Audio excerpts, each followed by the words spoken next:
अभिषेक, जो लोकेशन तुमने मुझे भेजी है मैं वहाँ आ चुकी हूँ, लेकिन तुम मुझे यहाँ कहीं दिखाई नहीं दे रहे हो। हनी, तुम्हें येलो कलर की गाड़ी दिख रही है? हाँ खड़ी है। मैं उसका टायर ठीक कर रहा हूँ। हाँ देख लिया मैंने तुम्हें। हाय अभिषेक। Hello honey. कैसे हो तुम? वैसे एक बात बताओ, तुम यहाँ क्या कर रहे थे? वो मैं ना मैकेनिक हूँ, मैं गाड़ी ठीक कर रहा था। हनी, अरे क्या हो गया तेरी चॉइस को? तेरे घर वालों ने तेरी शादी के लिए ये लड़का चूज किया है। अरे ये तो 2 कौड़ी का मैकेनिक है, तेरे को कहाँ ही खुश रख पाएगा। अरे तू है लग्जरी लाइफ जीने वाली लड़की, और ये 2 कौड़ी का मैकेनिक, तू ना इससे ज्यादा बेटर डिजर्व करती है। तुषार, ऐसा कुछ भी नहीं है, और प्लीज शांत हो जाओ। वो हमारे सामने खड़ा है, ये सारी बातें सुनेगा तो उसे कैसा लगेगा? देख हनी, मैं तेरे को समझा रहा हूँ, तू इससे शादी मत करियो। अरे अगर तेरी इससे शादी होगी तो तेरी पूरी लाइफ खराब हो जाएगी। और तू हमारे पूरे फ्रेंड सर्कल में क्या बोलती थी कि मैं एक ऐसे लड़के से शादी करूंगी जिसकी पर्सनैलिटी होगी, स्टेटस होगा, अच्छा वेल सेटल्ड होगा। अरे यार ये तो 2 कौड़ी का मैकेनिक है। देख मैं तेरे को अभी भी समझा रहा हूँ, इससे ना गलती से भी शादी मत करियो, वरना ना तू पछताएगी अपने डिसीजन को लेकर। पहली बात तो तुषार, मैं कभी किसी को उसके पैसे के बिहाफ पे जज नहीं करती। और क्या हो गया अगर ये कम कमाता है? अगर ये इंसान मुझे खुश रख सकता है, मुझसे प्यार कर सकता है पूरी जिंदगी, तो मुझे इससे शादी करने में कोई प्रॉब्लम नहीं है। और चुपचाप ना यहाँ पे खड़ा हो जा। अगर तू कुछ भी बोला ना तो मुझसे बुरा कोई नहीं होगा। हनी, तुम्हें मेरे मैकेनिक होने से कोई दिक्कत है क्या? अरे नहीं नहीं, मुझे आपके मैकेनिक होने से कोई प्रॉब्लम नहीं है। इनफैक्ट ये तो बहुत खुशी की बात है कि आप मेहनत का काम कर रहे हैं और मेहनत से पैसे कमाते हैं। मेरे लिए इतना ही काफी है। देख हनी, मैं तेरे को आखिरी बार समझा रहा हूँ, इससे ज्यादा बातें करने की जरूरत नहीं है। और तेरी मम्मी ने अगर रिश्ता ये ढूंढा है ना, तो अपने मम्मी पापा को अभी फोन कर और उन्हें मना कर दे। अरे इससे ज्यादा बेटर डिजर्व करती है तू। लास्ट बार समझा रहा हूँ, अभी भी समझ जा। तुषार, मैंने अभी तुम्हें बोला था ना कि बीच में मत बोलना। अरे वो मुझे अच्छा लगा, मैं उससे बात करना चाहती हूँ, मैं जानना चाहती हूँ कि वो कैसा इंसान है, तो प्लीज बीच में मत बोल तू। हनी, मुझे ये सुन के बहुत अच्छा लगा कि तुमने मुझे मेरे काम से जज नहीं किया। अच्छा हनी, तुम 5 मिनट वेट कर लोगी? मैं ना गाड़ी ठीक कर लूंगा, उसके बाद हम आराम से बैठ के बात करते हैं ना। हाँ हाँ, कोई प्रॉब्लम नहीं है। आप अपना काम आराम से कर लीजिए, उसके बाद हम लोग किसी पार्क में बैठ के आराम से बात कर लेंगे। ठीक है हनी, मैं गाड़ी ठीक करके तुमसे बात करता हूँ। ओ मैकेनिक, अभी तक तूने मेरी गाड़ी ठीक नहीं करी? मैडम, मुझे ना बस 5 मिनट और लगेंगे, आप बस 5 मिनट और वेट कीजिए प्लीज। ये क्या तरीका है? 5 मिनट और लगेंगे? मैं तुम्हें बोल कर गई थी ना कि ये गाड़ी मुझे ठीक चाहिए। फिर अरे गाड़ी ठीक करनी नहीं होती है तो फिर रखते भी क्यों? सब मना कर दिया करो ना, दूसरों का टाइम क्यों वेस्ट करते हो? मैडम जी प्लीज मुझे माफ कर दीजिए, बस 5 मिनट और दीजिए, मैं अभी गाड़ी ठीक कर दूंगा। 5 मिनट का मतलब 5 मिनट, उससे 1 मिनट भी ऊपर नहीं। जल्दी से मेरी गाड़ी ठीक कर। हेलो बेटा, वैसे आप भी यहाँ पर गाड़ी ठीक करवाने आई हो क्या? वैसे तुम सुंदर बहुत हो बेटा, तुम्हारे बाल बहुत अच्छे हैं, तुम्हारी आईज बहुत अच्छी हैं, लुकिंग नाइस। अब वैसे ना मैं अपने बेटे की शादी करवाना चाहती हूँ और उसके लिए मैं एक लड़की ढूंढ रही हूँ। अगर तुम इंटरेस्टेड हो तो मेरे बेटे से शादी करोगी? Aunty, thank you so much जो आपने मेरी तारीफ की। वैसे मैं यहाँ पर अपनी गाड़ी ठीक करवाने नहीं आई, और ना ही मुझे आपके बेटे से शादी करने में कोई इंटरेस्ट है। दरअसल मुझे जिससे शादी करनी है ना, मैंने उसे पसंद कर लिया है। देख लो बेटा, तुम्हारी मर्जी है। मैंने तो तुम्हारे आगे प्रपोजल रख दी है। अगर तुम चाहो तो मेरे बेटे से शादी कर सकती हो, मुझे कोई दिक्कत नहीं है। मर्जी तो तुम्हारी ही है।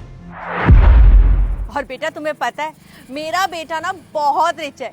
ये जो गाड़ी ठीक हो रही है ना, ये भी मेरे बेटे की है। और ये तो कुछ भी नहीं, इससे भी महंगी महंगी 7-8 गाड़ियां हैं मेरे बेटे के पास। नौकर चाकर, बंगला, सब कुछ है। देख लो बेटा, मर्जी तो वैसे भी तुम्हारी ही होगी। अगर हमारे घर में आती हो तो रानी बन के रहोगी, रानी बन के। वैसे बेटा मैं पूछ सकती हूँ कि तुमने किसको चूज किया है? अच्छा सवाल है आंटी। ये जो गाड़ी ठीक कर रहे हैं ना, मैं इन्हीं से शादी करूंगी। इनफैक्ट इनको मेरे मम्मी पापा ने पसंद किया है मेरे लिए। बेटा तुम कैसी बात कर रही हो? ये 2 कौड़ी का मैकेनिक मिला था तुम्हें? अरे वो खुद से 15 से 20 हजार रुपए महीना कमाता है, खुद का तो खर्चा ठीक से उठा नहीं पाता है। अरे तुम्हारा खर्चा कहाँ से उठाएगा? अरे ढूंढना ही था तो कोई ढंग का ढूंढती ना। ये क्या 2 कौड़ी के मैकेनिक को चूज कर लिया? अरे हनी, क्या सोच रही है? तुझे सामने से इतना अच्छा ऑफर मिल रहा है। अरे आंटी कितनी रिक्वेस्ट कर रही है, कितना इंसिस्ट कर रही है अपने बेटे के लिए। और इनकी बातों से लग रहा है ये कितने रिच हैं, इनका बेटा कितना रिच होगा। अरे तेरी पूरी लाइफ सेटल्ड हो जाएगी। मैं तो कह रहा हूँ इन्हीं के बेटे से शादी कर ले, और इस फटीचर के चक्कर में मत आइयो। तुषार, मैंने तुमसे पहले ही बोला था ना कि तुम बीच में मत बोलना। और मेरे लिए इंसान का ना नेचर मैटर करता है, ना कि उसका पैसा। और रही बात आंटी आपकी, आप बोल रही हो ना कि आपके पास बहुत पैसा है और आपके बेटे के पास ऐसी ना जाने कितनी सारी गाड़ियां हैं। इस चीज से ना एक बात तो साफ पता चल गई है कि आपके अंदर ना पैसों का बहुत घमंड है। और अगर आपके अंदर घमंड है तो आपके बेटे के अंदर तो डेफिनेटली घमंड होगा ही। कुछ इसी तरीके के संस्कार दिए होंगे आपने अपने बेटे को। अगर आप गरीबों को कुछ नहीं समझती हो तो शायद आपका बेटा भी कुछ नहीं समझता होगा। और मुझे इस तरीके के लोग ना बिल्कुल भी पसंद नहीं है, और मैं ऐसे इंसान के साथ रह के ना अपनी जिंदगी बर्बाद नहीं करूंगी। अगर वो दूसरों को अच्छे से ट्रीट ही नहीं कर सकता तो वो अपनी खुद की वाइफ को अच्छे से ट्रीट कैसे कर सकता है। I am so sorry aunty, लेकिन मैं अपने डिसीजन से ना बहुत खुश हूँ। बेटा तुम भी क्या इस मैकेनिक के पीछे पड़ी हो? अरे क्या है इस दो घोड़े के मैकेनिक में? मैंने तुम्हें बोला था ना मेरे बेटे से शादी कर लो। अरे रानी बन के रहोगी, रानी बन के। पर पता नहीं तुम्हें इस दो घोड़े के मैकेनिक के पास क्या दिख रहा है। अरे ये जो पोर्शे ठीक हो रही है ना, ये मेरे बेटे की है। और मैंने तुम्हें भी थोड़ी देर पहले ही बताया था ना कि ये पोर्शे तो कुछ भी नहीं, इससे भी बड़ी बड़ी गाड़ियां हैं मेरे बेटे के गैरेज में। और हमारे पास बंगला, गाड़ी, सब कुछ है। ऐश करोगी ऐश। पता नहीं तुम्हें समझ क्यों नहीं आ रहा है। मैं मानती हूँ आंटी कि आपके पास बहुत पैसा है, आप बहुत ज्यादा अमीर हैं, आपके पास बड़ी बड़ी गाड़ियां हैं, लेकिन आपको ना कोई हक नहीं बनता कि आप किसी गरीब का मजाक उड़ाएं। देखिए आंटी, पहली बात तो ये है कि आप मुझसे ना उम्र में ज्यादा बड़ी हैं, और दूसरी बात आप इनकी कस्टमर हैं। बस ये दो ही रीजन है जिसकी वजह से मैं अभी तक चुप खड़ी हूँ, वरना आपकी बातों का जवाब ना मैं आपको अच्छे से दे सकती हूँ। देखो बेटा, तुम्हें जो करना है अपनी लाइफ में वो करो, पर मैं तो तुम्हें अभी भी यही सलाह दूंगी कि इस मैकेनिक से शादी मत करो। पूरी जिंदगी बर्बाद हो जाएगी। इसने अपनी लाइफ में तो कुछ किया नहीं है, तुम्हें भी ये अपनी तरह बना देगा। ये तो गाड़ियां ठीक करेगा और तुम इसकी गाड़ियां साफ करोगी। और बेटा मौका है तुम्हारे पास। मैं तुम्हें बार बार एक ही बात बोल रही हूँ कि मेरा बेटा बहुत रिच है, बहुत पैसे वाला है, तुम उससे शादी कर लो। अरे हमारे घर में तुम्हें काम भी नहीं करना पड़ेगा, हर एक काम के लिए नौकर लगे हुए हैं हमारे घर में। मैं मानती हूँ आंटी कि आपके पास बहुत पैसा है, आप बहुत ज्यादा अमीर हैं, आपके पास बड़ी बड़ी गाड़ियां हैं, लेकिन आपको ना कोई हक नहीं बनता कि आप किसी गरीब का मजाक उड़ाएं। चलो भाई, हमें हमारे घर के लिए एक संस्कारी बहू मिल गई है। बेटा वैसे एक बात बोलूं, तेरी चॉइस बहुत अच्छी है। ऐसी संस्कारी बहू हमें मिलेगी नहीं। हाँ माँ, आपने बिल्कुल सही कहा। हनी एक अच्छी पत्नी बनेगी और एक अच्छी बहू भी। एक minute, I am so sorry, लेकिन मैं समझ नहीं पा रही हूँ कि यहाँ पर हो क्या रहा है। मैं समझाता हूँ हनी, ये ना मेरी मम्मी है और ये गाड़ी मेरी है, और मैं मैकेनिक बनने का बस ड्रामा कर रहा था।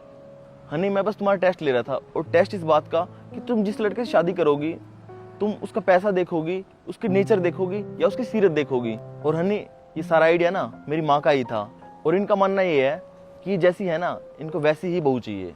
और इन्होंने भी ना मेरे पापा से उनका नेचर देख के शादी करी थी। वो भी पहले छोटा सा काम करते थे, और मेरी माँ बस यही चाहती है कि उनको ना एक ऐसी लड़की मिले जो उनके बेटे से प्यार करे, उसके पैसों से नहीं। बस यही टेस्ट था, और मुझे तुम पहले से ही पसंद हो और अब मम्मी को भी पसंद आ गई हो। अब तुम बताओ तुम्हारा क्या ख्याल है? अच्छा, तो इसका मतलब तो यही हुआ ना अभिषेक कि तुम्हें मेरे ऊपर जरा सा भी भरोसा नहीं है। तुम्हें ऐसा लगता है कि मैं पैसों के पीछे भागने वाली लड़की हूँ। मुझे तुम पे तो पूरा भरोसा है, लेकिन आज के ज़माने पे नहीं, क्योंकि ना आजकल इतने डिवोर्स हो रहे हैं, लड़कियां लड़कों को छोड़ के चली जाती हैं, बस पैसे देखती हैं। और इस धोखे के ज़माने में ना बस ये जानना जरूरी है कि हमारा पार्टनर कैसा है। तो बस यही छोटा सा टेस्ट था, और आइंदा ना मैं ऐसा कोई टेस्ट नहीं लूंगा। और मुझे पूरी उम्मीद है तुम आगे जाके भी मेरी उम्मीदों पे खरी उतरोगी और एक अच्छी जीवन साथी बनोगी। मतलब मैं इस टेस्ट में पास हो चुकी हूँ? मेरे ख्याल से तो हनी तुमने बिल्कुल टॉप किया है। क्या बोलते हो मम्मी?